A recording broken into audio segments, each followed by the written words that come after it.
Evelia thought of that slippery De Fonte type. His daughter was smiling so much that Ava noticed that she looked just like her father. The girl thought sadly that she thought Ceres was her savior. She looked so cute. Ceres herself looked at the Duke's daughter, wondering if the girl was even dumber than she thought. It was as if she didn't react to her words at all. The daughter of the most powerful man in the empire, the first beauty in the country, the future queen of social circles and the closest friend of the next empress. All those beautiful words used to be attributed to Ceres, at least until Evelia Artina was born. About 2 years ago, when she celebrated her first birthday and the whole country found out about her, Ceres lost everything overnight. And Evelia is not a star in the sky, nothing special about her. Ceres had heard from her father that Artin's family was about to collapse, and when it did, she would be treated like a slave. Ceres clarified with Evelia that it appeared that the Knights of Artin had returned to the capital. The rumour was that they had fled from the front in Strasis, terrified of the demonic spawn. Clara noted caustically that Evelia gave at least some sort of response. Evelia asked her seriously how dare she insult her knights. The Duke's little daughter was surrounded by jets of water and turned to Undine. Undine understood Evelia immediately, and in a moment Sarara was standing all wet. De Fonte's daughter indignantly asked the Duke's daughter what she was doing.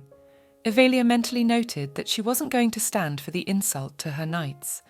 It was a small surprise. Someone turned to Evelia Artina, asking her what she was allowing herself. From behind them came a growl. One of the children muttered in horror that it was Dantalion. Demons basically fall into 2 categories, into ordinary demons and the 72 demons of Lemegathon, who have exceptional power. Ordinary demons are loyal to them absolutely and unquestioningly. However, the Dantalians disobeyed the 72 demons and were labelled as renegades.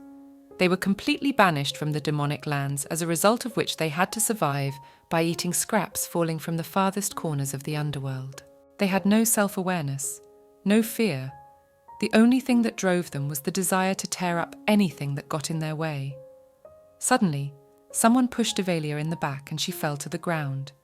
Lillian called out to Ava worriedly, asking her if she was all right.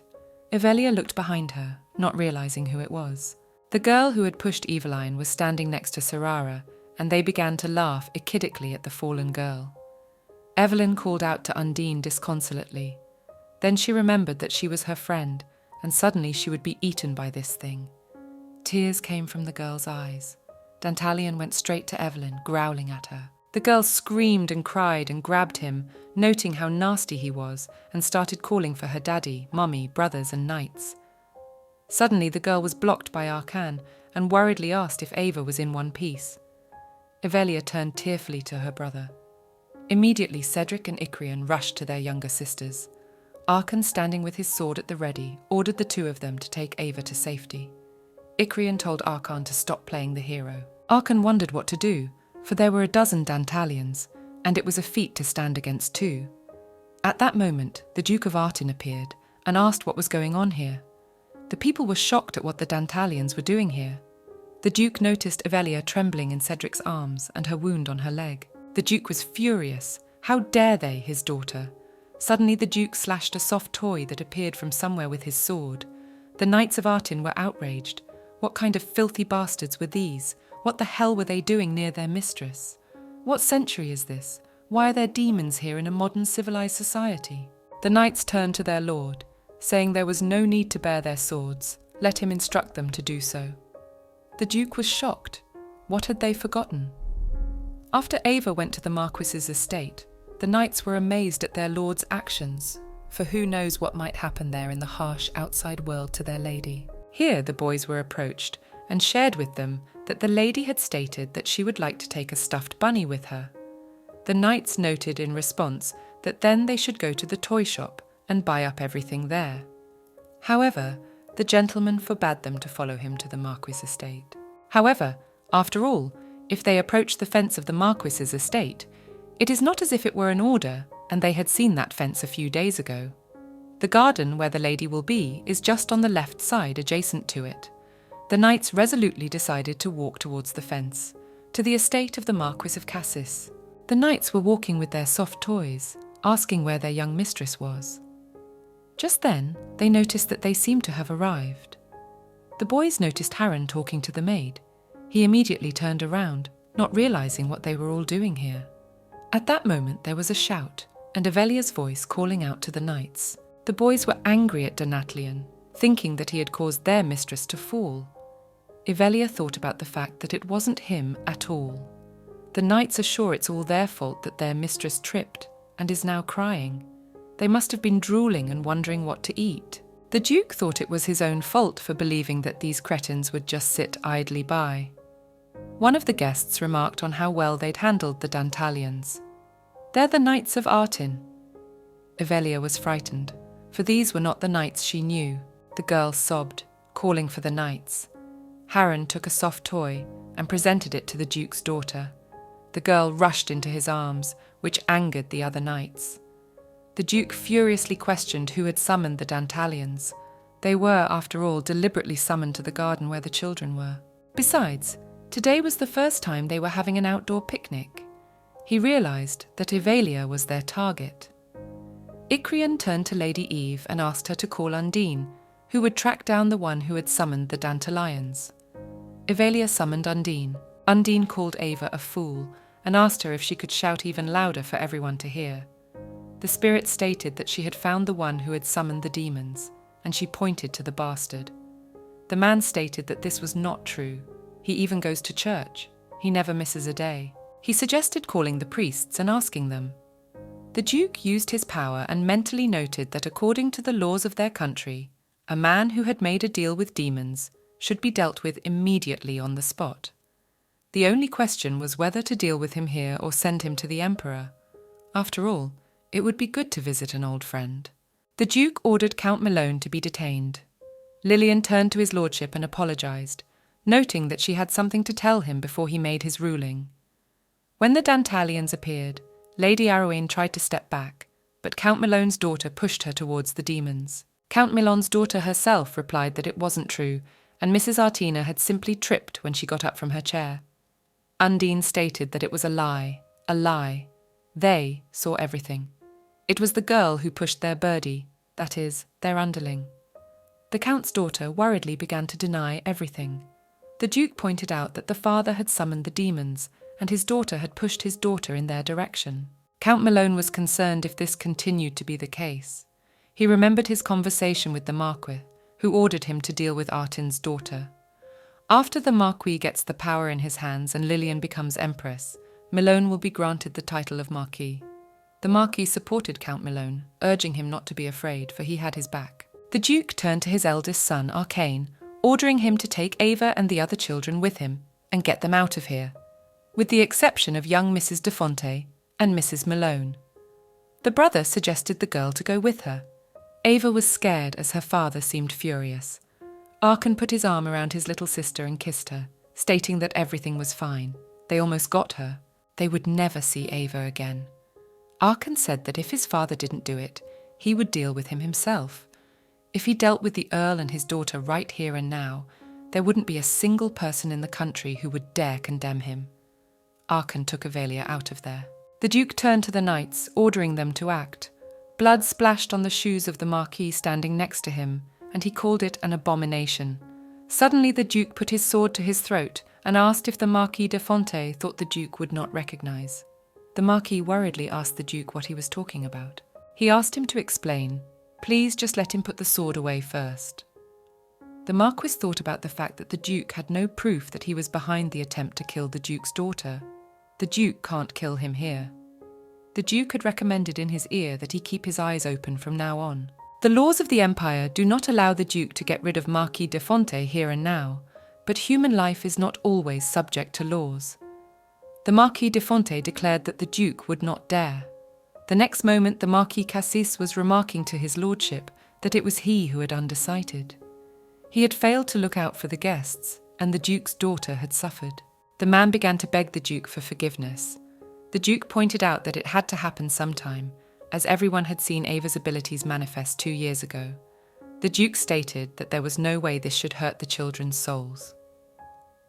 The next day came. Lillian called Ava to come with her. Ava called Lillian rather to her. She had seen the bunny there. Suddenly, the knights appeared and asked the duke's daughter if she wanted them to catch him. They were discreet guards. Ava earnestly refused their idea, answering that they could not catch the bunny, let them stand aside and watch. The girl immediately burst into tears, saying that she had run to find him.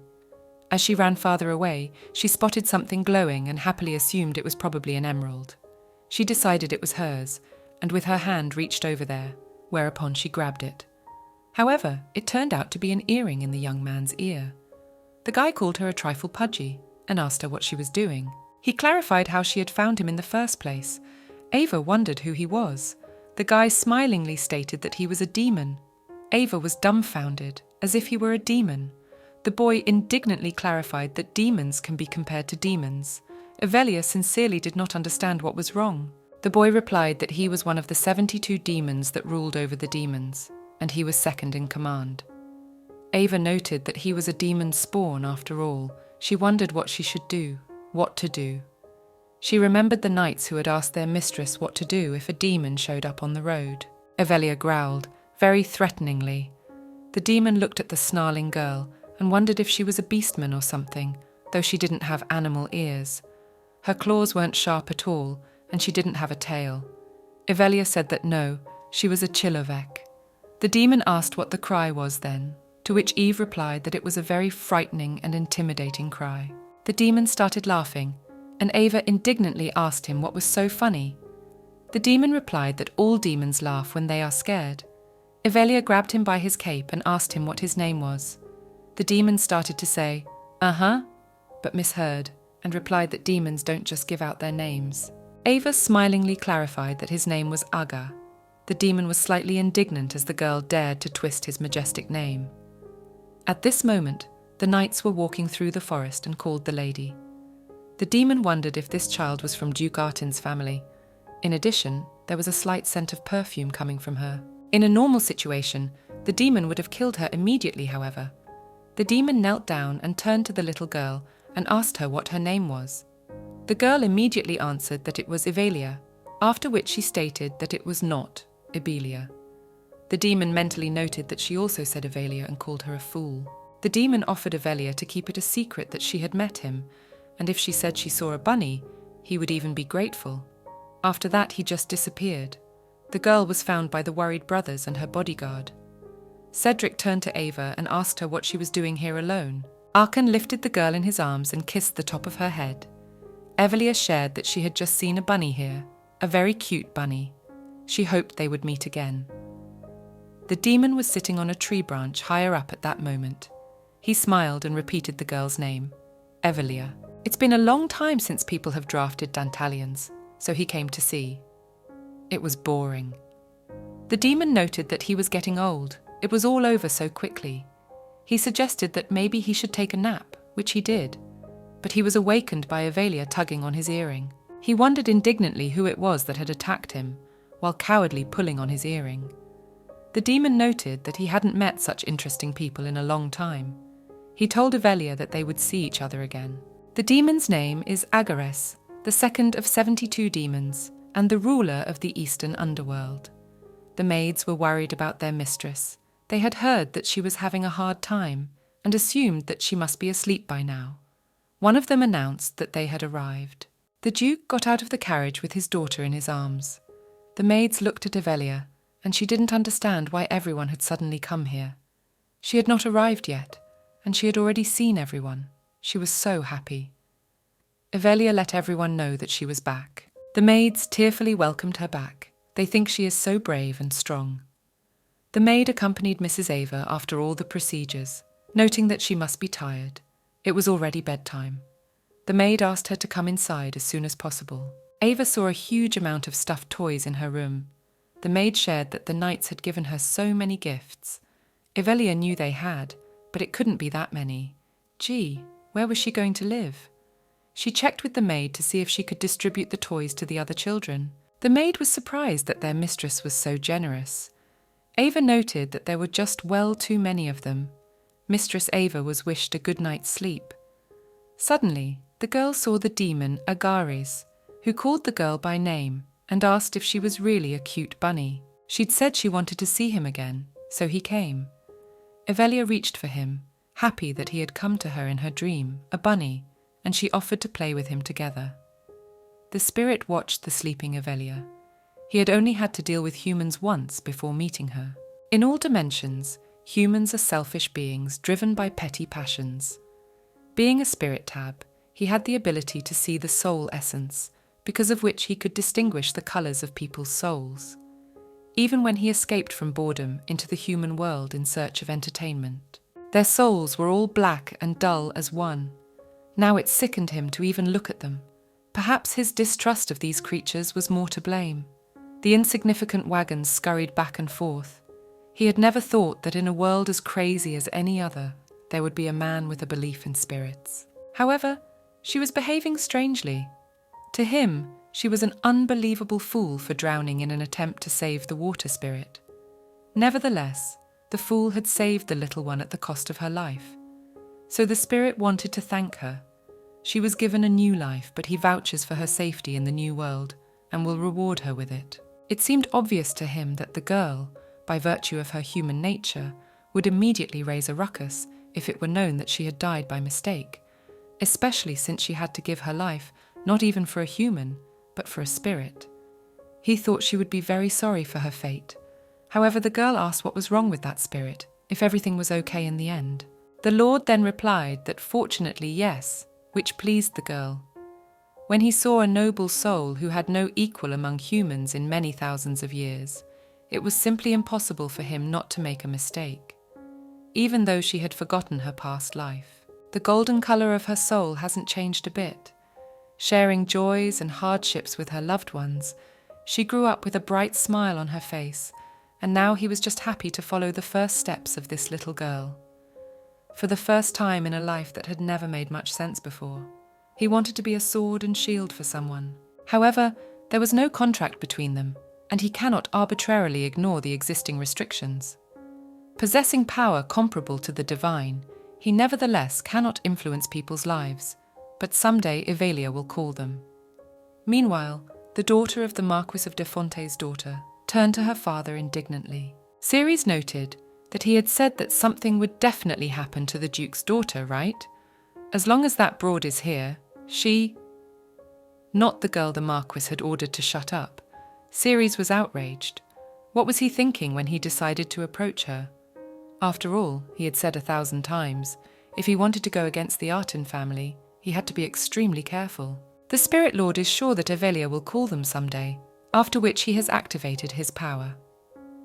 Rumours began to circulate in the Duke's estate, as if after a birthday banquet for the Marquis of Cassis. Marquis de Font's carriage overturned for some unknown reason. Further details could never be ascertained. However, the Duke's men had no time to ponder over it. Evelia grabbed Harren by the shirt and called him with her to look for a secret hideout. The knights and the maid revelled in the girl's behaviour. Since Evelia could create a commotion in the manor with a single word, Ava thought about how annoying everyone was, walking around her room whenever they felt like it, and it seemed that if she wanted to spend time alone, a secret hiding place would be the way to go. Evelia was looking for a secret hideout with Harren, something like the one Cedric had read about in fairy tales, with cute animals and flowers growing here and there. How nice it would be for her. Evelia called Unidina and asked her why there was no place with water, flowers and cute animals.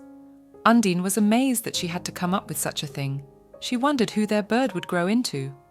Eva called Undine a fool and said that the bird would grow into a bird.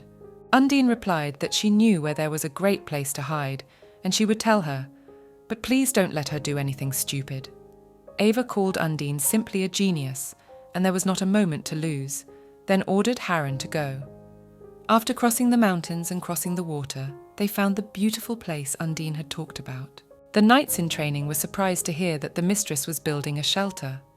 The knights spared no effort in applying their outstanding swordsmanship to the woodwork, while the Duke's men who were watching. Someone decided to prepare a snack for the secret hideout. They'll mothball them properly, and the furniture should be arranged nicely. We need a magic stone to ward off monsters and flowers everywhere. Everyone was up to their eyeballs in building a secret hideout. In the end, by the end of the construction, every person on the estate knew about the secret hiding place. Made in the duchy, an investment by Marquis Cassis, a teleportation necklace. Ava was very comfortable walking around with this necklace, since she will be able to come here even without Harren. Besides, today was a day of eating yummy cookies. Evelia had left half of the orange juice yesterday to drink with the cookies today. Evelia was anticipating how good it would taste to her. Evelia stood very upset in front of the knights and brothers. Cedric clarified if the secret hideout had indeed been broken into by thieves and what was missing from the girl. Ava held out the carafe, claiming that her cookies and juice were missing. Yesterday she thought she drank all the orange juice, so she brought more, but today both her cookies and grape juice were gone. Her older brothers looked at each other. Cedric squatted in front of his sister and asked if it was true that the jewellery had not been touched, only the food was gone. Everyone concluded that it wasn't robbers then. One of the knights suggested that perhaps a piglet like their mistress had snuck in. Evelia asked seriously if the thieves of goodies were already called piglets.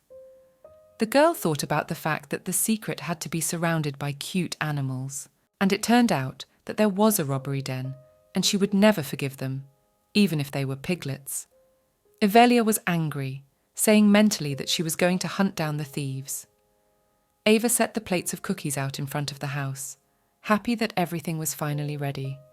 These are baits for the burglars of the goodies. When the robbers came for the cookies, she would guard them like a ferocious tiger and take them all down at once. She mentally threatened them to try to steal something now. Evelia wondered if she could have a little snack of cookies before she did. As it was, traps didn't need that many cookies. Ava decided that if only a little, just a little.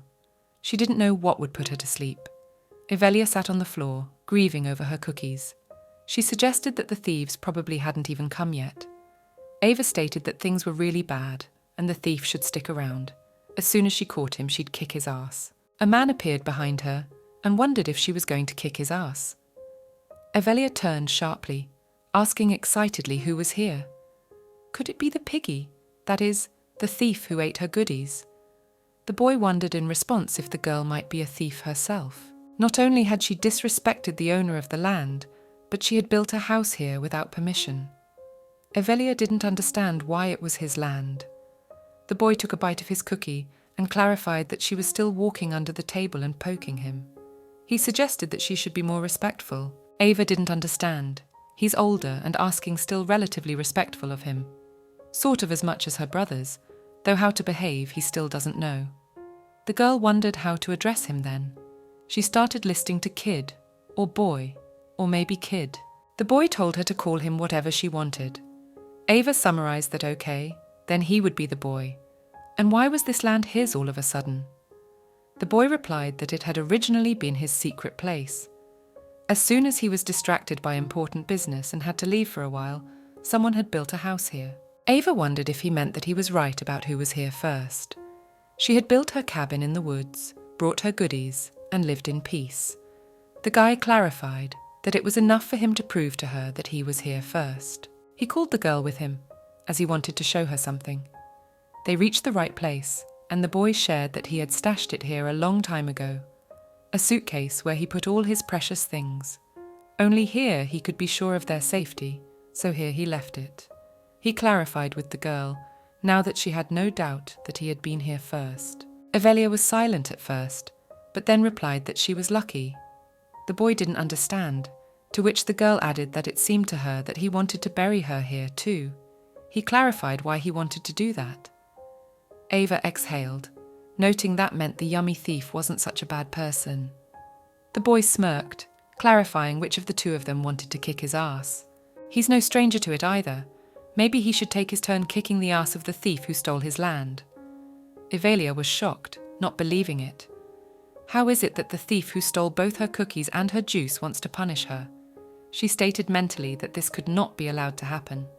Ava smiled sweetly and asked the kid if he wanted some cookies. The boy asked the girl if she thought he could be bought off with cookies. Ava thought sadly that it didn't work. He was a smart kid. So she proposed to him the idea of sharing her cabin together. The boy thought about it and said that it didn't seem to be enough. He told her to just leave lots of cookies with juice here from now on, and then he wouldn't mind cohabitating. Ava thought indignantly about going to go find another outlaw like that. The girl said the word pancake, followed by a tearful declaration that she wanted pancakes. The boy smiled and agreed that it would be a good idea. Evelia turned to her brothers, declaring that her quiet and private place had been treacherously broken into by an uglier scoundrel. Besides, he was still ravishing her precious supply of goodies and wouldn't stop taunting her, demanding more. Arkan is outraged that some ugly villain is torturing their little sister. For the sake of their shy as a flower little sister, Arkan immediately heads out to do battle with him. He turned to Ava, bidding her farewell for now to wait for him, and hear and go inside. Ava thought angrily that this was impossible. I mean, where is it that she couldn't go to her secret hideout because of some mitten? Even though she had an unenviable fate, he did not look like such a villain, so he better keep quiet about it.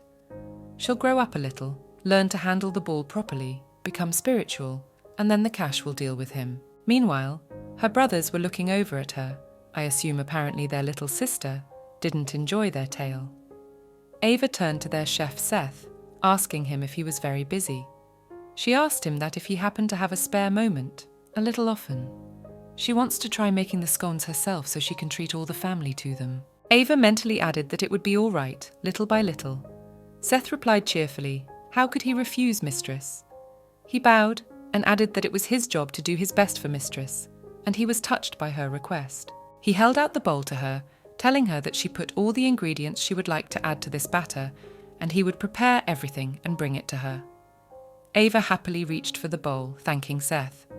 Remove pouted at the thought that the first step in her journey together had been accomplished. Evelia called out to Undine, realizing she could really use an accomplice right now. Ava asked her to help her. Please, stuff these doughs with all this, and showed her the jar. Undine asked dejectedly what Ava wanted to do again.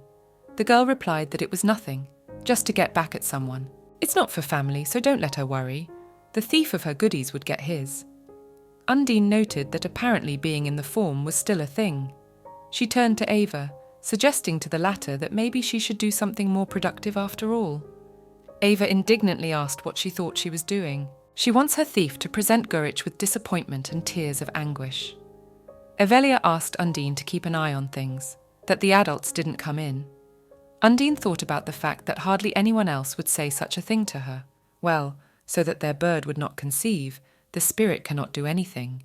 Ava brought the kid a pastry. He called her a good girl, telling her to keep it up.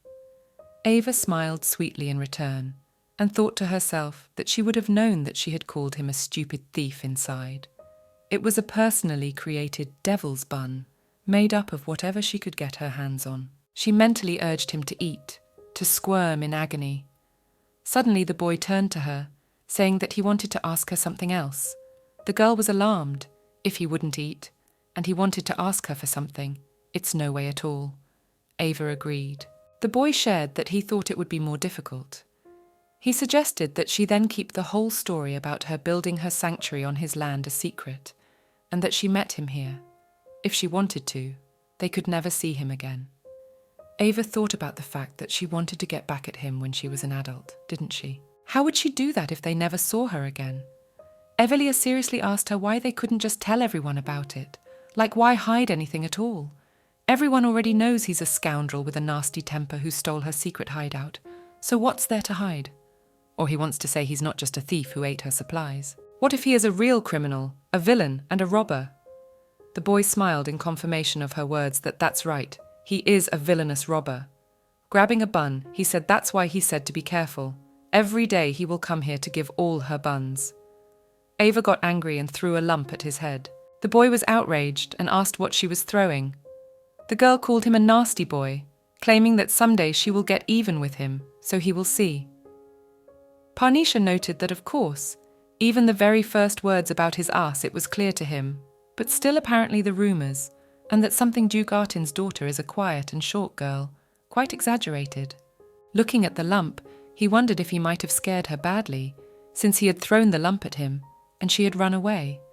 And justifying himself with the fact that she deprived him of the only place to rest, he began to chew so carelessly her stored food wild beast, and one day made up a perfectly deliberate pretext, even tried to take the house away from her. However, no matter what he did, she was still there for him. For the first time in a long time, he felt so at ease with someone and could finally feel at peace. 4 years ago, after his mother's death, he had to live every second of his life putting himself in danger. And now he wasn't the crown prince of the empire at all, just an ordinary, unremarkable child. The boy mentally apologized to Ava if he had overreacted. Of course he said they might never meet again, but he would love to play together again. Back at home, Ava found out that she had gotten so mad. Who would have thought it? And it turns out the reason that the thief ate the buns in one piece was because she had just mixed them up. Arkan accidentally ate exactly her buns. The boys didn't understand why only Ava had made those buns for them. Trouble happened after all, and the girl gets the brunt of it from her mum again. After she hit the thief of goodies with a bump, suddenly ran away to her house. She had a lot of things to do at once. At first, angry at the thief of goodies, she stopped going to her shelter for a while. In the meantime, fall had already changed to winter, and she was 4 years old, and so, to finally get rid of the thief, she began to learn swordsmanship. So, wearing an outfit made for her by Vivian, she secretly started training, enjoyed winter to the fullest, and got some exercise as well. However, spring would soon arrive, which meant that the Blessing Festival was about to come. Ava had asked permission in advance to go there with Harren and Cedric. She is so excited because there, the knights and family will finally witness her skills. One of the knights said that it was the first time he had ever seen someone from the Artina family do something so badly, and said that maybe the girl should practice not talking too much. Ava thought until they mocked her. Evelia ordered everyone to stand while she practiced, no one to come near her. Therefore, she, Evelia, made a firm decision to become a recognized best swordsman and together with Alex to finally punish this thief. However, she couldn't even imagine that everything would end up like this. She really couldn't have imagined it even in her dreams. Not a few minutes before the incident, Ava had been practicing in the courtyard of the secret shelter. She mentally turned to Alec, declaring that she would become a true professional, and then he would grovel to her at every turn. She shouted that she meant it. Suddenly, someone behind her asked her if that was too ambitious for such a fool. Ava heard the voice and realized he had come. She was puzzled as to why he always appeared so unexpectedly, how quickly this creature came back. Evelia summoned Undine, ordered her to pour a bucket of water on him immediately.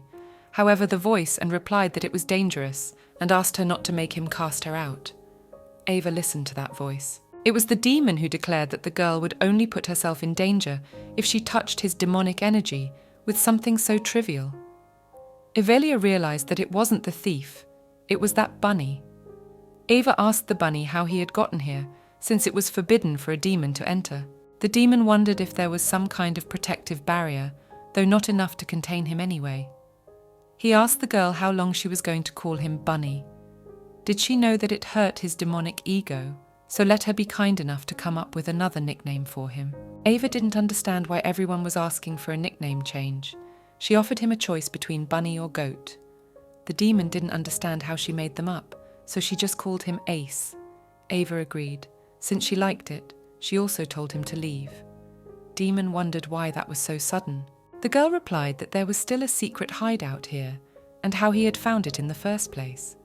The demon replied that the energy of spirits was rare, and he felt her lungs echoing. He was curious. This was it.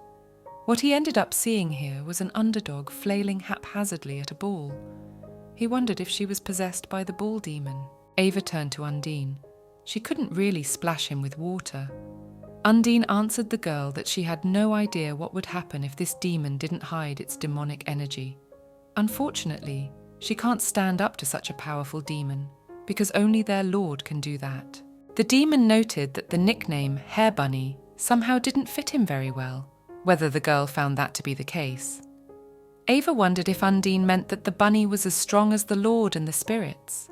Would it really turn out that she would never really learn to swing a ball? Sobbing, Ava asked the demon if she was really that bad. The demon replied that it wasn't that bad. Undine dragged away whether she could go. The demon added, "Not bad for someone who was picking up a sword for the first time," and offered to show the girl. She needs to put her feet on the neck of her shoulders. The swing of the ball should kind of be straight. She just needs to repeat after him. She also doesn't need to bend her knees. Ava clarified if everything was correct. which the demon confirmed. It was wonderful for him. He wasn't at all used to lying or teaching anyone anything. He doesn't like it, of course, but still, he thinks the girl's doing well. It's funny to just watch the little girl's movements like that. The demon asked her to keep it up. She could come over here sometimes. He would teach her.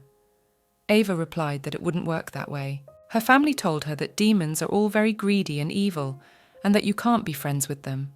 The worst of them could pretend to be good and then suck all her blood. She asked him if it was really horrible, to which he agreed. He's a real no-no. Ava stated that she can't let him enter her around her finger, suck her blood and become a blood thief. She added that it was unpalatable. Demon thought of her treating him like some lowly demon, and he decided to play along. He chortled, calling her such a simpleton, only now she realized what was the point. He gloatingly clarified who it was that was giving off such a sweet scent. Ava replied worriedly that it wasn't coming from her, but from over there. Suddenly, the same kid appeared behind Ava and told the demon to get away from her, because it wouldn't be very nice if someone went earth thief. That's when Ava realized that it was really him, her taste. The girl was outraged. The demon lifted the girl above the ground, noting that the guy without a shame stood peeping at them, so also rude to the demon. Do they not teach young people to be polite at all? The boy replied that there was hardly a single person in this country to whom he needed to ingratiate himself. Demon replied that he was not a man at all.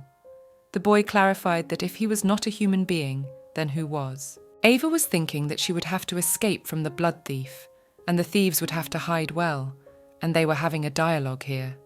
She wondered if they would unite and attack her together. What would happen then?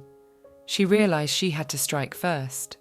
Ava turned to the thieves and asked if they had gone to the Blessing Festival. She's never been there before, so maybe they can tell her what's what.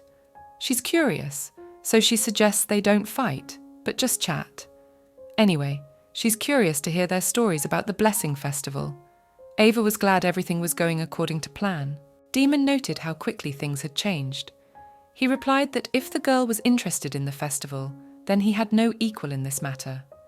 Back when the local emperors simply called themselves kings, there wasn't a festival he hadn't been to. Thanksgiving festival held in the Ariadian Empire, he knew everything. The demon realized this was his chance to get rid of the brat. Here he would get rid of him, and they would finally have no one to bother them. He told the girl that if she was interested in something, she should be shy and ask him, but she wouldn't listen to this puppy. Ava was encouraged and asked him if he really knew where she should go. She's asked family and friends so many times. Some said that the beauty of this festival was the meat taverns. Her parents answered that they usually admire the fireworks and have fun, as if it was the first time they met.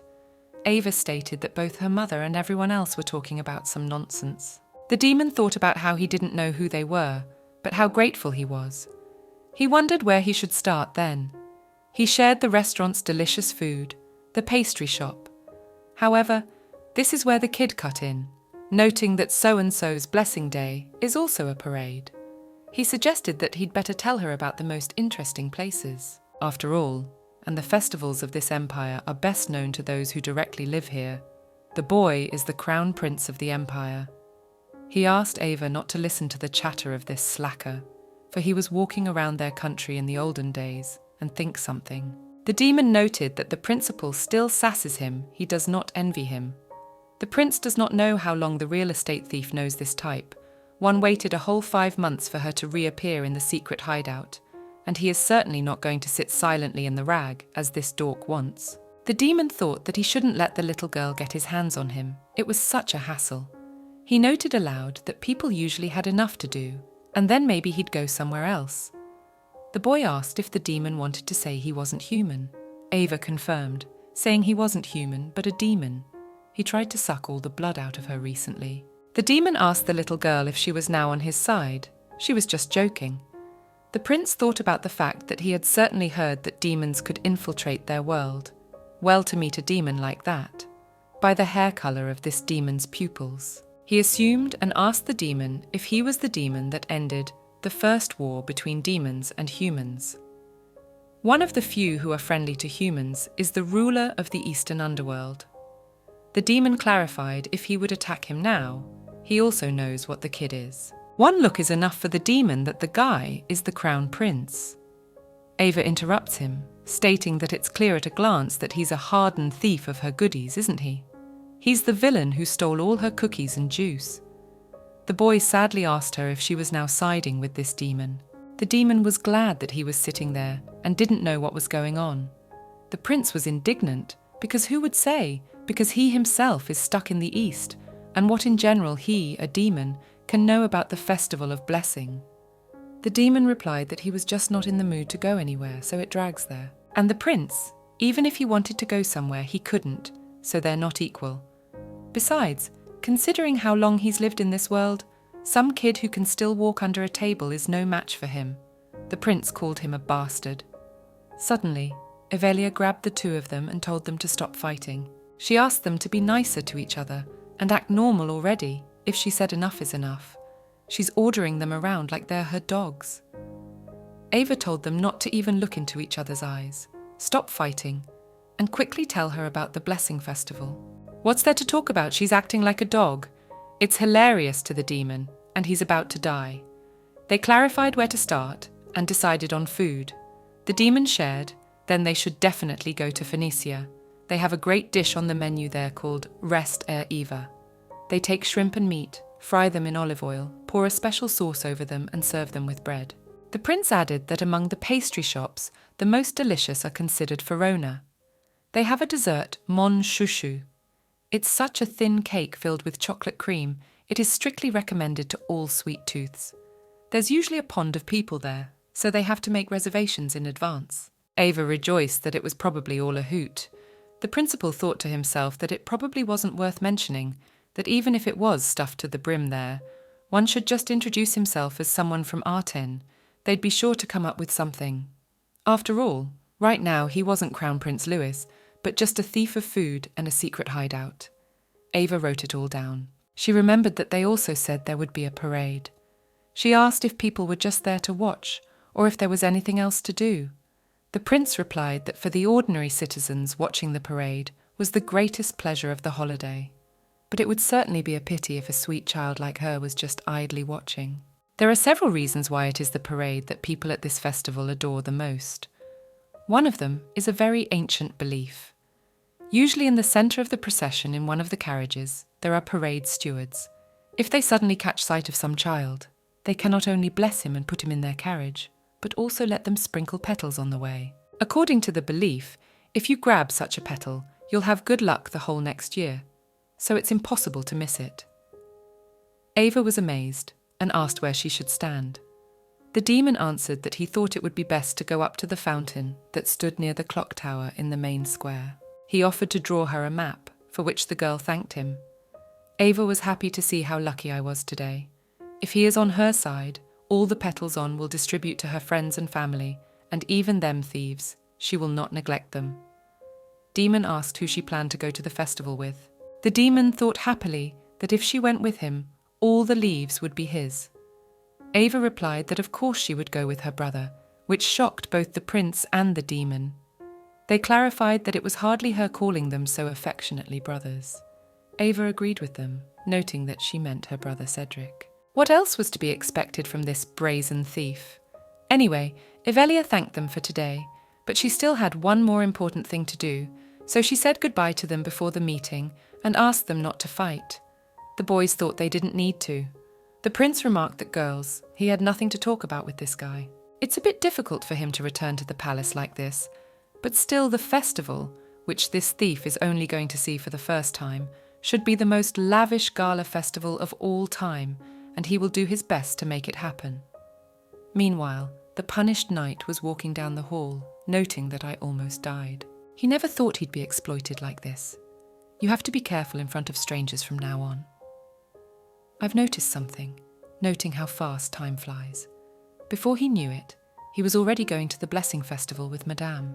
The Duke turned to the little girl, saying that unfortunately they needed to personally accompany His Imperial Highness, so she would have to go to the festival without them. They asked for her forgiveness.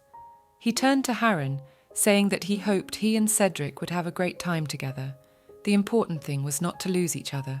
He asked the girl what she should do if someone asked her to go somewhere with him. The The girl answered that then her father would soon come and kick that man's ass. And if he suddenly dragged her somewhere by force or cast evil spells, she would call Undine and her sister as a gift to kick him in the legs and then run away. The Duke confirmed this and clarified for who was responsible for her. Ava smiled and replied that it was the Artin family. The Duke confirmed that no matter what happened, the Artin family would always stand up for her, so she could go have a good time. Ava was encouraged to see the town decorated in honor of the festival. How good everything smells. There are so many all sorts of people and all sorts of sightings. How great for her. She is approached, noting that their purse is open. Maybe she will close it. Cedric asked her to give him a pen, though she seems to have one festival on her mind. That's when Avelia found what she needed and told Cedric to go that way. This is the same candy store that the thief of goodies recommended to her. Harren realized that if this went on, the gentleman would have to wait in line for a long time, and he thought that if people knew who they were, they would be allowed to go right out of line. Ava turned to Harren asking where he was going, whereupon she pointed her finger. States that the line starts here. Harren apologized to Mistress. He knew, of course, that their mistress was very good, but he had no idea that her thoughts were so pure. Ava was glad that the festival was open to everyone. Ava noted that the food in both Phoenicia and Ferren was delicious, and she asked her brother for his opinion, who agreed. Cedric thought it was amazing how much food this young body could swallow. She noticed some scrutiny on her and turned to her brother Cedric. They said it was scary to eat. There are not people there, and she is afraid of them. Cedric thought that at times like this, you realize that she is still just a child. He replied to his sister that it's okay. These people just put on masks and it's no big deal. Harren suggested she trust him. After all, they would probably be acting out some skit. He suggested she go and see what it would be about. However, the girl had simply disappeared. Cedric noted worriedly that his sister must have disappeared while they weren't watching the show. So where did the girl go? They found her counter and asked worriedly what she was doing here alone. She had scared them so much. Avelia apologized to them, adding that she wouldn't do it again, and in return would they buy it for her. Cedric wondered if his sister wanted more food. He told her that it wasn't a problem, but whether she had any pocket money left. He said, "Mum put it in my purse, and it seemed that she had spent it all, and her brother indignantly asked, somewhere on managed to spend it all." Ava replied that she had shared it with her friends. He called her a good girl. "I realize that it's great that his little sister has opened up from different sides today, but I don't want her to make enemies with her friendliness. He should ask his mother to talk to her about it. She must have taken it, and doesn't realize that a normal person can't live for a week on such money." Harren turned to the Lord, saying that he would go buy them some water, and asked him to wait here with the lady. Cedric thanked him, noting that he would buy a kebab while he was here. Samim thought it would be okay if Karen stepped away for a bit. Cedric asked his sister to stay with him. The girl agreed, but after a moment she heard some strange noise behind her back. The girl was asking to be let go. Viti had just caught someone's eye and wanted to greet her. The girl was being held by the hand by a young man. She asked him indignantly if it was necessary to interfere in everything so unceremoniously. She wished him to be cursed, and she also addressed him by the name Ifrit. Ifrit answered indignantly that she herself was already several thousand years old, and she was acting like a stubborn sheep. How long she would be childish. Ifrit is the lord of the spirits of fire, and Persa's girl is the lord of the spirits of the air. Ifrit said that they know her welcome. Everyone knows perfectly well that she wants to leave a seal on Elame's child. The girl indignantly replied that he was the only one who could leave seals, so let them give her a little of her droppings. Ifrit asked her if she had forgotten what Troy had said. Even if the spirit's energy was stronger, she would only be a target. Persa replied that she remembered. How many times do I have to tell her? Everything will be fine. She guarantees that there will be no problems. She asked indignantly if he couldn't let go of her hand and called him a scoundrel. Ava watched all this and pointed her finger at them, shouting what this man was doing on a holiday when everyone was rejoicing. Undine appeared, and Ava ordered them to act quickly, for they must not leave the lady in distress. Persa was delighted, for after all it was that little girl and she was so sweet. She would so take her and have her forever to herself. Ifrit was alarmed as he didn't think the child would come here. He can't have the girl meeting Persa like this. Ifrit turned to the little girl, declaring that there was nothing of interest here, so she had better get out of here. Persa used her own power and pushed Ifrit away. Persa said their little girl had eyes of her own, and she knew what was what. Ava thought that, in truth, a lady who could blow a villain away with one hand was more like a demoness. Persa turned to the little girl and asked her to call her sister. Evelia wasn't sure that such a beautiful sis could be a bad person. Ava turned to her sister, wondering how she hadn't hurt herself. Persa replied that it was all thanks to the brave little knight, and thanked her. Ifrit noted that he almost died, and asked the witch if she thought it was too much. The girl apologized. Ava noted that the villain had survived. Persa laughed, noting that all was well. In truth, they were friends of friends and just hanging out for a bit. Ifrit agreed. Persa added that he just looked like a badass, and that his kaftan made him look like a demon. But he was okay. Ava said she'd go then, because her brother Sandrick is probably out of his mind looking for her, and her friend Undine doesn't seem to be feeling too well right now. When the little girl showed up here, they immediately made it clear to the little girl's lower spirit to keep her mouth shut. If it gets out who they are, it'll be bad luck, she put up and didn't even go back to the spirit world. So we were much more determined than they thought. Persa smiled at Ava, noting that they would see each other again, and asked if she would call her sister the next time they met. Ava nodded confidently. Persa hugged the little girl lovingly and offered to walk her out, because it was dangerous for a little girl to walk alone in a crowded place. Ifrit asked if she wouldn't act like a rascal. The girl did not understand what he meant. The boy was indignant, because no matter what she was told, she did the opposite, and asked her to be careful on the way. Evelia returned safely to Cedric and Harren after her beautiful sister was gone. They had scolded her, so she had to promise again that she wouldn't go anywhere else. In return, she asked them to take her to all the different places at the festival, while the party was still going on, so she could meet all sorts of people. She doesn't know why, but I wanted everyone who was at the festival to enjoy the delicious food at the festival as much as she did. She bowed to one grandmother and wished her a happy year. The grandmother smiled and thanked the kind child. She also asked if the old woman, who didn't have much left to give as a thank you, could give her one instruction, though more like a prophecy. The grandmother added that it was well known to people in the past. When a star with developing hair appears, the clouds will reveal 3 suns and a huge mastiff will howl loudly all night long. Packs of black wolves and red monkeys will sweep across the land, and the eastern coasts will be filled with serpents.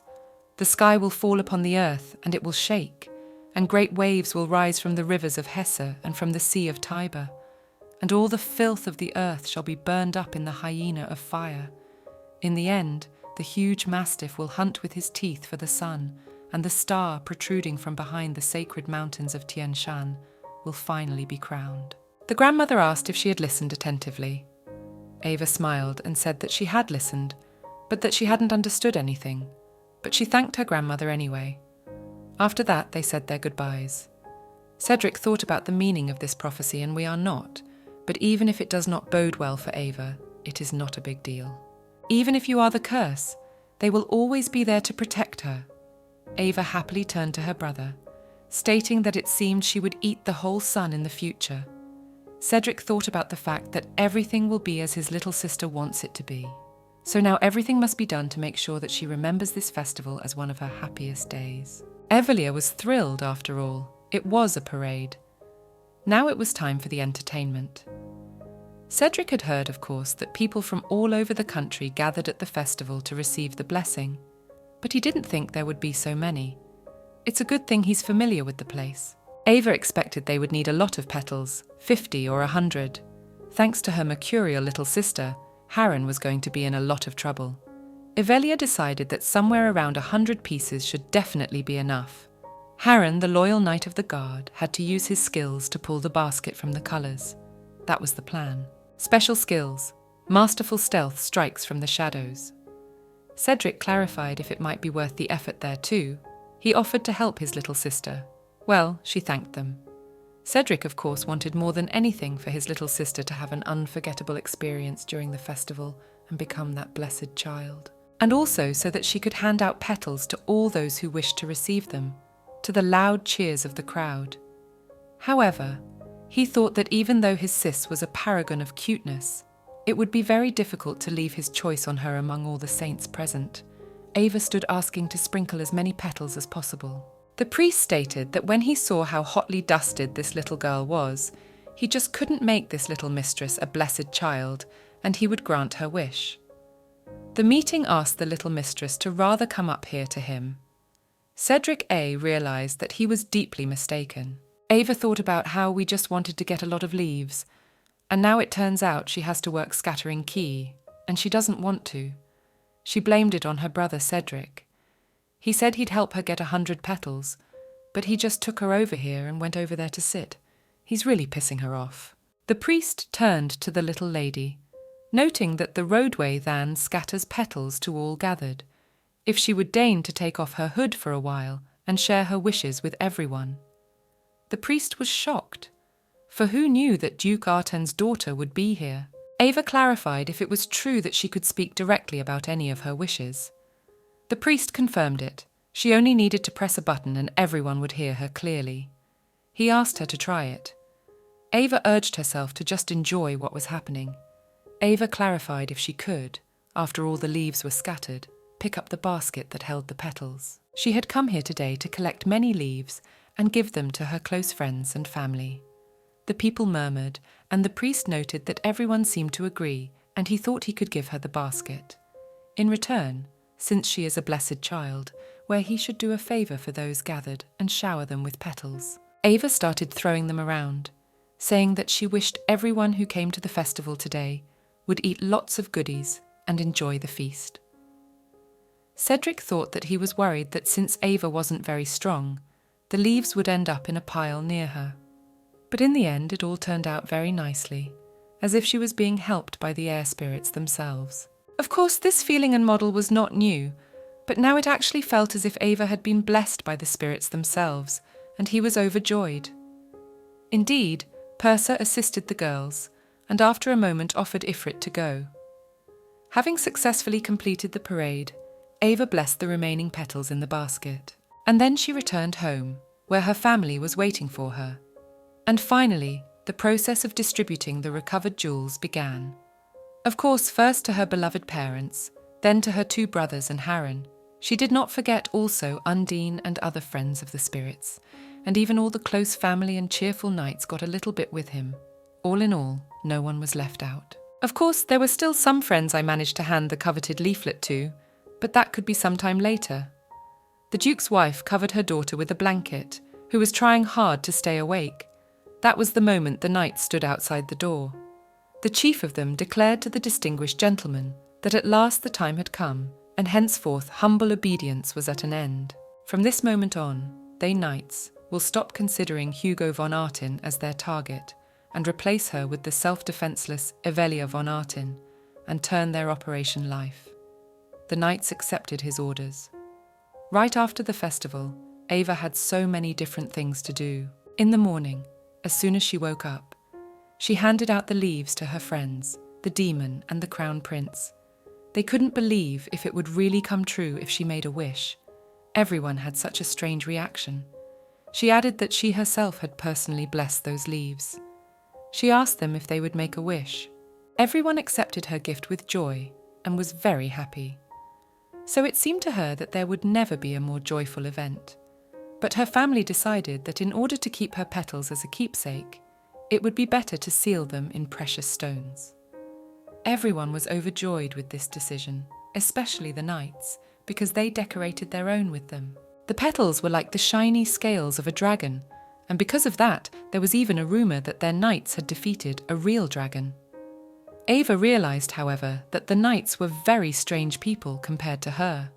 Alec somehow fell down in front of her, begging his mistress to save them. She felt as if Alec had suddenly gone mad, and it was very scary. They stated that if this goes on, not only will the lady not side with them, but she will send them far to the north. What will they do then? It seems that the knights need some help from Ava, so she went to her daddy, the Duke. She shared it with him, making sure the knights weren't sent anywhere. She told her father that when Alec started to wriggle, She got scared, creeped out. Alec begged the Lord to wait, pleaded with him. Although she doesn't know what happened next anyway.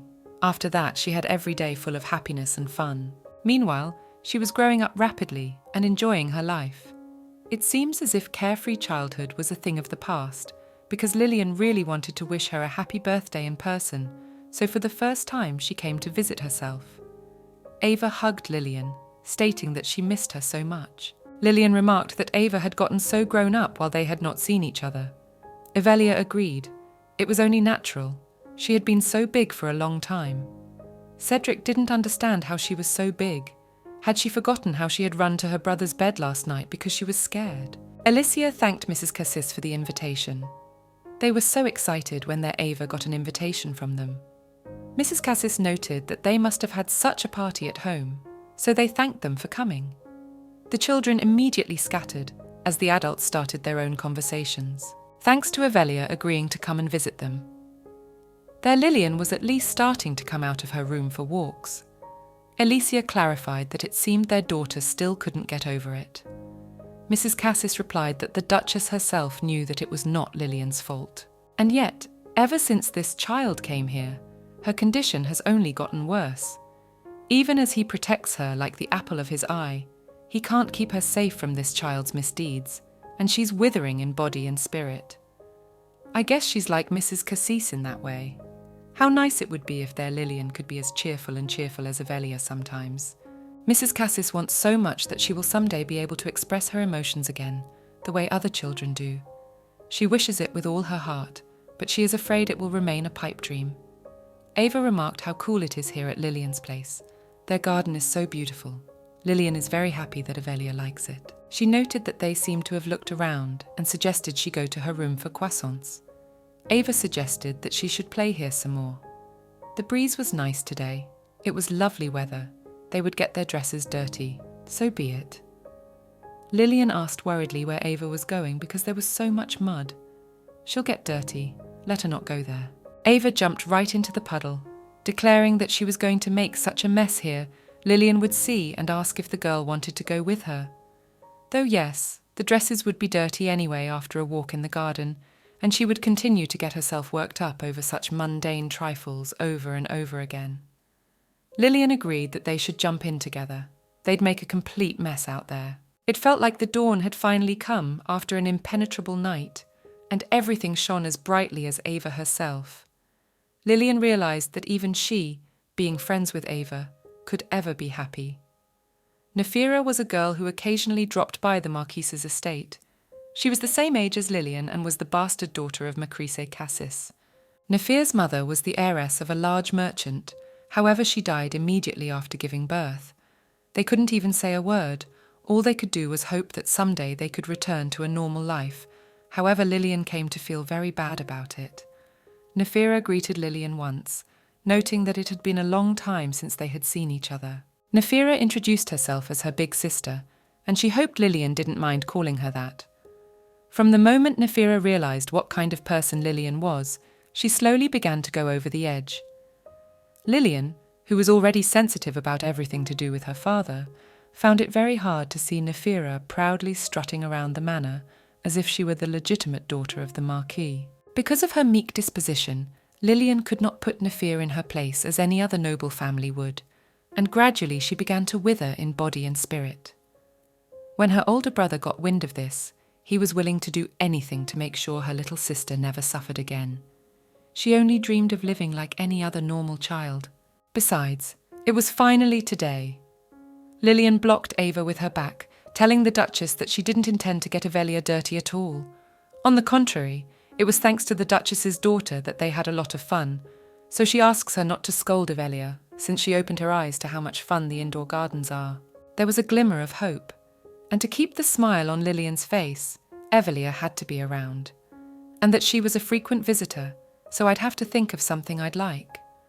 Luckily, thanks to Lillian, her mother didn't fall over dead without feeling at the sight of the mess they'd made. The Duchess turned to her daughter indignantly, wondering if she had gotten mud all over Lillian. They were finally allowed to play together one more time. However, Lillian needed to take her medicine first, so they had to wait for her for a while. Ava yawned. Because she was so bored, it was like she was going to fall asleep. She wondered if the case was showing something for her to do. Lillian's brother brought a book and asked the girl if she would like to read a fairy tale while she waited for Lillian. It's a special fairy tale that he personally wrote, and he's sure she won't get bored. The book is called The Adventures of Chicken. It is the first time she sees a live fairy tale, and it is so interesting. Lillian's brother asked her to read Don't Be Shy, because he came to Lillian too. He has several of these books, so she should definitely come next time. Ava lit up with eagerness. The book said that as soon as the chicken went on a journey, a white heron appeared out of nowhere and swallowed it. Ava wondered if this was the end. This was the first time she'd seen such a tale in 6 years, though it wasn't that bad. She would like to see the others. Suddenly, Nefira appeared in the room, noting that Ava seemed to be reading, and she hoped she wasn't interrupting her, and also asked if she was Mrs. Artina. The girl herself introduced herself as the eldest daughter of the Marquis of Cassis. Her name is Nefira. She apologized for being so sudden and really wanted to meet the girl. Ava didn't realize what else the Marquis's eldest daughter was. It turns out that Lillian is her younger sister, but why she had never mentioned that she had a sister. Just then, Lillian walked into the room, thanking Ava something waited for her, and if she was hungry, they couldn't have cookies to snack on. Nefira noted happily that it was Lillian, her little sister. She hadn't been out of her room lately, and how did she ever get it into her head to hide that all-so-cute face? She was so sad without her. Nefira asked if her sister would mind if she played with Avelia too, because I wanted to talk to her at least once. Ava agreed, noting that she was just reading a book, but had finished it and would like to go find others. She suggested she go, to which Nefira agreed, and Lily would wait for them here. Nefira smirked gloatingly and asked Lillian to just look at the beautiful necklace her dad had gotten her for her birthday this year. Was it really just adorable? She clarified what he had gotten her. Lillian mentally replied that she was given some kind of spellbook this year, which she doesn't understand anything, it's not sudden. Nefira announced that her father had asked her to accompany Lillian when she went out for the first time. She and she are the same age, so what about wearing matching dresses that day? It would be like they were twins. She thought it would be very pretty. Lillian thought about how unbearable it was. Nefira is not afraid of her at all, as if she were nothing, constantly calling her junior, even though she was never allowed to do so, and bragging about her father's gifts to her days. Lillian found it all so unbearable. Compared to her, dull and unexpressive, Nefira is bright and shining. She will easily win everyone's attention, what's to say. Even Avelia is happily willing to share a book with her. Lilen told her to do as she wanted. She didn't care either way. Nefira apologized to her and wondered if her father still hadn't told her. Lillian was just feeling so bad. There was even talk that she might not make it to her debut. It seemed to Nefira that the grief-stricken Marquis had brought her here for this very purpose, to make his illegitimate daughter finally legitimate after Lillian's death. And for official approval, she only needed the consent of His Imperial Majesty and the current head of the Duke's family. She doesn't think it's a big deal. Nefira apologized for putting it out there so directly, but even though she and she had the same father, it needed to be made clear which one was illegitimate and which one was legitimate, though it probably sounded a little grim coming from her. But of course her mother was no match for the ruler of the land. She was just the heiress of a merchant. However, in their family, she will now be the first legitimate daughter. And since Lillian can't be sure if she will wake up tomorrow, Nefira will take her place and become the best daughter. So Lillian doesn't have to worry. Even Avelia will happily play with her. Lillian realizes this herself, doesn't she? She's always worrying about getting the slightest bit of attention from anyone, while she's not surrounded by love from all sides. Nefira is much more suited to be the Marquis's own daughter, so Lillian might as well not worry. A book fell out of Ava's hands, and she shouted what kind of intrigue Nefira was plotting here. Does she really want to be officially recognized? She's out of her mind. Avelia disagreed with that. Not at all. Nefira realized that in order to take her place in high society, she had to build a friendship with Avelia, and how could she make such a blunder? She decided it was no big deal. It was still an official confession. Nefira stated to her mistress that she felt there was a slight misunderstanding between them. She fears that her opinion is not needed in this matter. It only concerns his lordship the Duke.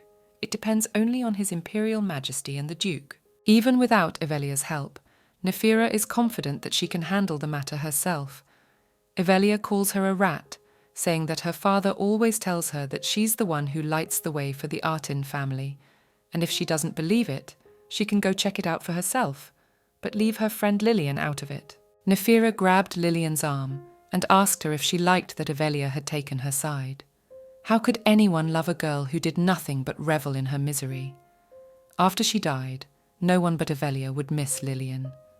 Ava clutched at Nephira's hair, thanking her for moving. Ava stated that they would see who dies here. She could prepare the funeral speech, or else it was time for her mouth to be cleaned with soap. Let her leave her uncool friend alone.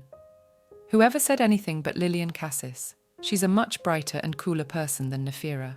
If she ever said anything about her again, Ava wouldn't leave a single hair on her head.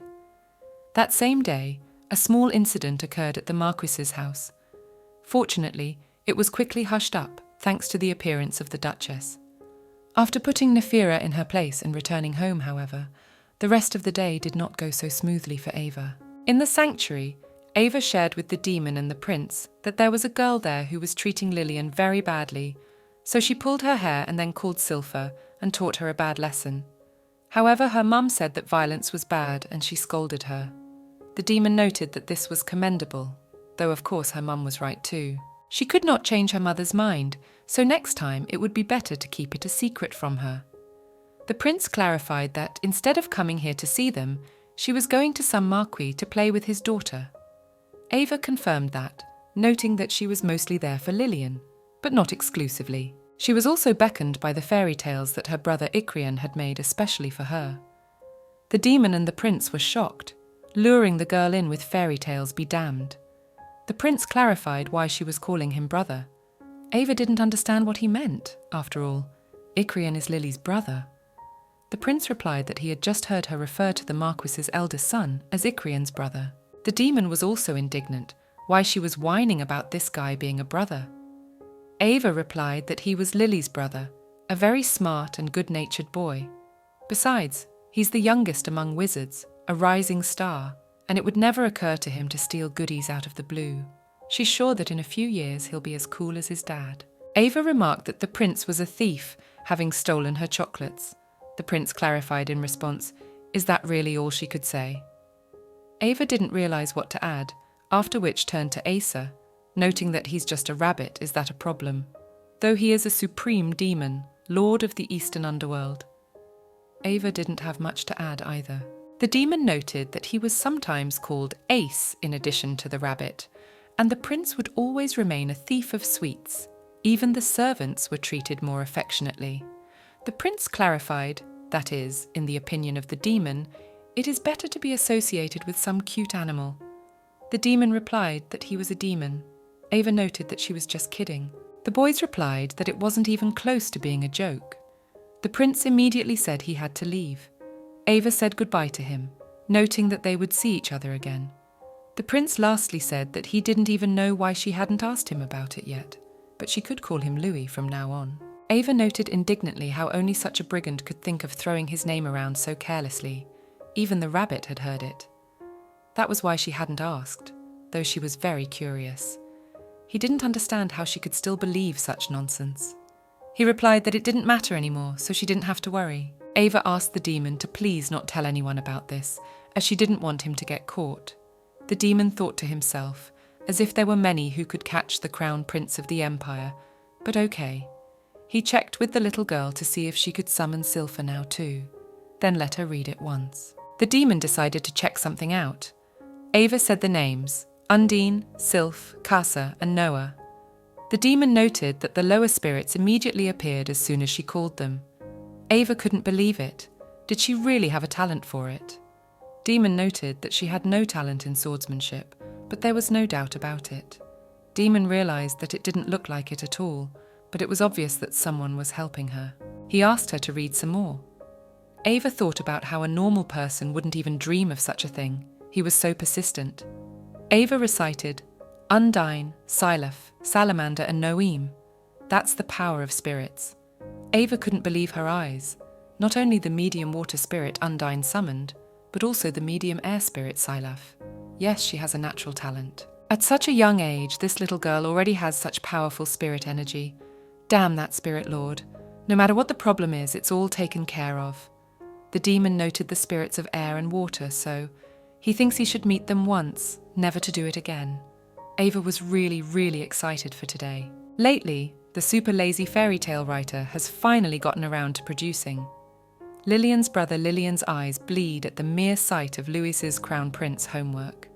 Meanwhile, Ava has declared herself to Lillian. Cedric asked his little sister only to stay out late. He hopes she hasn't forgotten about dinner with her parents, because without food she's going to be a fingernail's breadth away from life, if that's what she wants. They say Set will be cooking there, so she has to be on time. It's been a while since they've all gotten together at the same table, and she feels like today is really going to be a very fun day. Ava stated that she would read the story quickly and go straight to them. She and Harren would be back soon. She was excited. Ava was shocked, for the book was not even a quarter of the way through. Why did the tale cut off so abruptly? Ava was outraged that this scribbler was so lazy. He could use a good beating. Lillian remarked that if Ava was going to hit him, maybe she could take a book with her to make it easier. Ava said they'd go to scold him immediately, but she decided to check with Lily to see if she was doing well. She hadn't seen her in a couple or 3 days, but because she didn't even look at the book and kept twitching her hands nervously, it was clear that something was wrong. Ava promised that she'd figure it out, so let her get it out sooner rather than later. Lillian clarified if Ava remembered that little girl, Nefira. It's her father's birthday next month, and every time the couple is just excited about her present, so Lillian is uncomfortable with it. This time, however, she wants to prepare a gift that will surpass anything she can give, so here she is racking her brain. However, Lillian can't think of anything. Ava suggests that we go and buy him a present together, and she will help him choose the best one. In order to choose a good gift, you have to go to town and see what's what. Ava invited her to go, but she has to keep it a secret from her father. Harren suddenly appeared and said that he didn't know what they were up to, but he knew they had to get to town. Ava noted why Harren was so abrupt. He'd scared Lillian too. Harren apologised for the suddenness to Lady Lillian. Since he was obliged to protect her, it was his duty to prevent her little journey, or rather escape, so he hoped they would understand. Ava noted why Harren was being so stern, and he thanked her in kind in return. Harren clarified that maybe they wouldn't mind if they were accompanied by a squad of knights while they were away. Ava replied that they can't. They want to keep it a secret, and because of them, rumours will spread around the city, and what then? They had to get everything done before dinner, so they were running out of time. Lillian said not to worry, as the shopping street was just around the corner. The Imperial Palace was nearby, and it was hardly safer than here. But as it was, they would just look at the gift and go straight back. They decided to go after all. Ava asks Harren to go with them. She lets him. It was the first time Harren had ever seen his mistress go out into the city like this, and it must have made him feel so happy. Still, he didn't understand why this alley was so dark. It was as if a demon that Harren had once met in the war had suddenly appeared in this narrow alley. Harren ordered Mistress to immediately take Lillian and return to the manor. Ava apologised to Harren. The demon gloatingly stated that running away with one's tail tucked is so Artinovian, doesn't Harren find? Did he really think the demon would let them escape? Ava stopped and called for Silaf with Undine. To Undine she ordered him to take Lillian to safety, and Silaf was ordered to help them here. The demon noted that the underling had decided to summon medium spirits, so that's why she was told to kill her. Karen ordered his mistress to leave immediately. He wouldn't be able to keep him alone for long. He asked her to run away sooner rather than later. Ava ordered him to stop, for where is it seen that Artinus abandoned their knights? She was hoping that he would hear her and ordered him to cover her. And she'll cover for him. Eva had told Undine that if they had to fight something like a rabbit, the Spirit Lord would show up. However, she thinks that she and Harren will manage somehow. The demon laughed and said that he alone or the two of them had no chance. To cope with him, some yellow-haired knight and a snotty magician would not be enough. The Lord of Spirits will demand it here. The demon stabbed Silaf, after which blood spurted from Ava's mouth. These are the consequences for banishing a spirit. Ava fell to the ground. The demon shared that it was a great pleasure to catch a fleeing beast, her good fortune that it was also so easy. He apologized for causing so much trouble. In return, he guarantees that Harren will die quickly. Someone made their way to His Majesty, stating that there was an emergency in the capital. He ordered to lay out what happened. Today, a demon appeared on the shopping street in the alley that leads to the Marquis's estate. It is said to have attacked the daughters of the Marquis and the Duke. The wounded Harren was brought to His Majesty.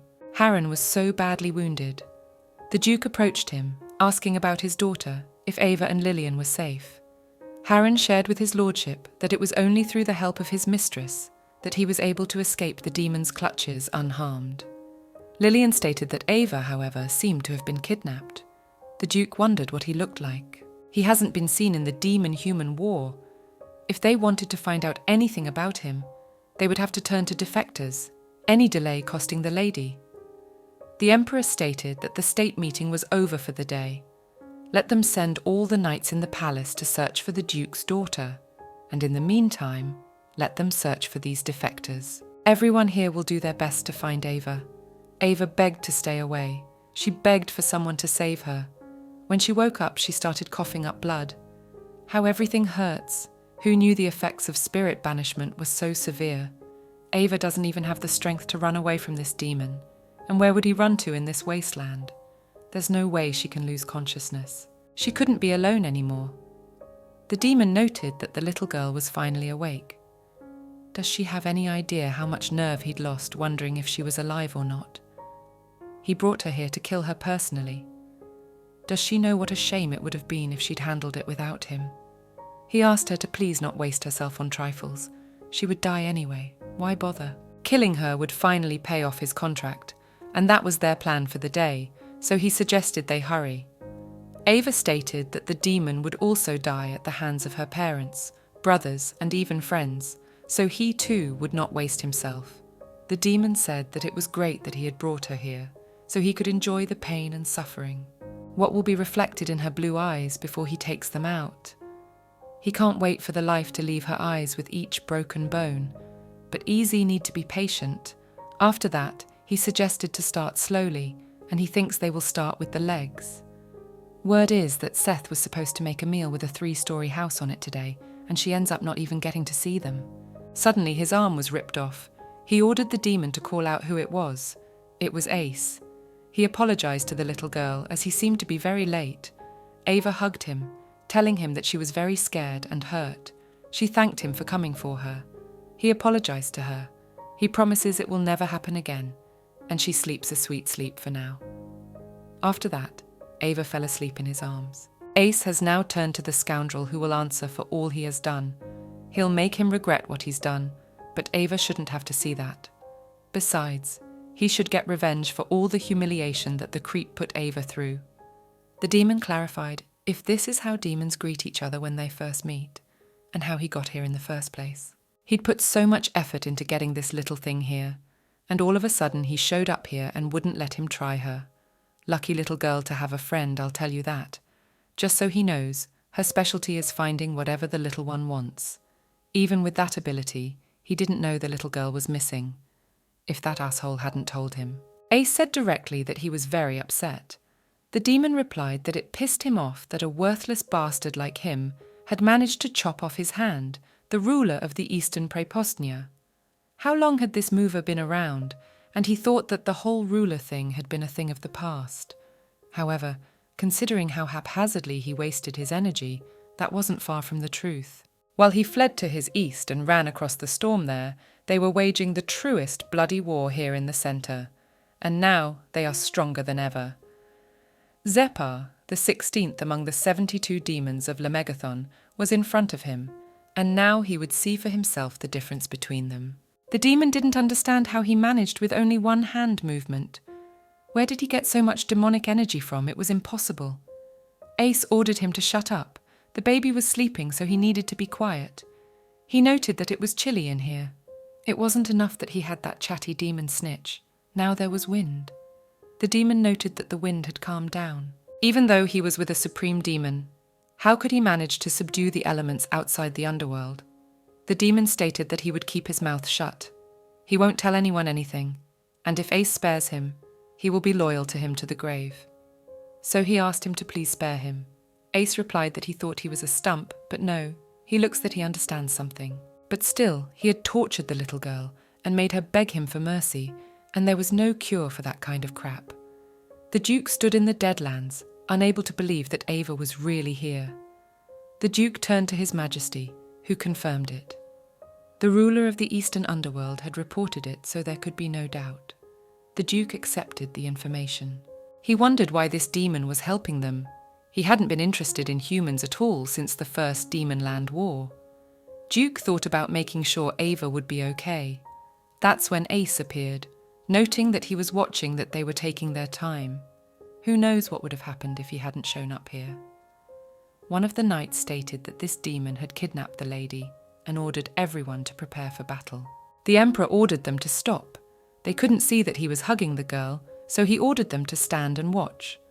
Louis immediately burst with him, sparring with the demon, asking if Ava had left where she was. Ace replied that of course he did. He was looking for her. It was such a relief. The Duke stood silent for a moment, then turned to the ruler of the Eastern Underworld. He will not question what he has in common with his daughter, or how he knew about where she is being held. He simply asks for her daughter to be returned to him, and he will be forever grateful. Ace has stated that's why he sought her out, so let the Duke keep his wits about him. But he expects to be handsomely rewarded. That's the way they demons are. The Duke stated anything, money, fame, honor, just let him speak and he would get it all. Ace stated that he needed a friend. Duke didn't realize it was the demon child that just said, did he really want to be friends with him? Ace replied to make him dream since he wants to be a friend for Ava. Duke didn't understand since when. Ace said he didn't have to accept it. Just let it not interfere with their friendship. And don't worry, he won't charge Ava anything. Just this one petal that this little girl gave him. Already enough payment for his efforts. He suggested they hurry. They should put the baby to bed as soon as possible. The Duchess thanked him for bringing their girl back to them. They thanked him again, the ruler of the Eastern Underworld. Ace replied that enough of that. That was not why he had sought her out at all. If they were really grateful, they could do something about this group of assholes before he was driven mad by them. He asked them to be quick about it. He was embarrassed to even ask. The knights shouted at the demon to shut up. Do they realize the 100 he caused the mistress to pass out? Louis confirmed that the demon had no manners at all. The demon clarified that this was what he meant to do to his benefactor. Louis asked if he would have gone looking for her if the prince hadn't told him about the kidnapping. The demon replied, whether to remind him, the heir, that he was the one who had put the demon in the capital. Louis did not understand him. Here the Emperor asked to be more detailed now. After all, wasn't he, being the supreme demon, supposed to keep a proper eye on the demons under his command? Couldn't he see that the demon who kidnapped Ava wasn't acting alone back then? Demons will not even lift a finger if there is no profit in it. And the situation is that the demon either made a deal with someone from the human world, or really at the behest of some other demon. So before throwing stones at him, it is better to think carefully about how he monitors his subordinates. Anyway, the lady is safe and sound. The doctor said what she needs most right now is peace and quiet. The Duchess stated that therefore, if they didn't mind, it was getting rather late, so maybe they would go home already. All were dumbfounded. One said that he had found her, and the other was the Emperor, and without the third, the demon would not have known about all this. The Duke states that he doesn't care. He asked them all to leave. Lillian came out and turned to his lordship and asked if they really couldn't stay here for a few minutes. They had come all this way to find Ava. The brothers pointed out that they didn't have to leave. They were not brothers, and Arkan was the heir to the family. The knights claimed they had brought the teddy bear that the lady adores so much. In the end, it seems no one can ever be kicked out. The Duke said that they can stay here for a while, but then let them leave. It's everyone's business. It's getting late. They have to leave even if she won't get up again today. Louis turned to Icrian and asked him to wait for a second. He wondered if he was going to stay here too. He asked if he was going to stay here too, because if you think about it, he hadn't done anything to find Ava. Lillian noted that her brother hadn't even been there when it happened, and Louis knew that it was impossible to fight a supreme demon alone. Lillian knows as Ava's closest friend, one could even say as her very first friend. She understands exactly how he feels right now, but still this.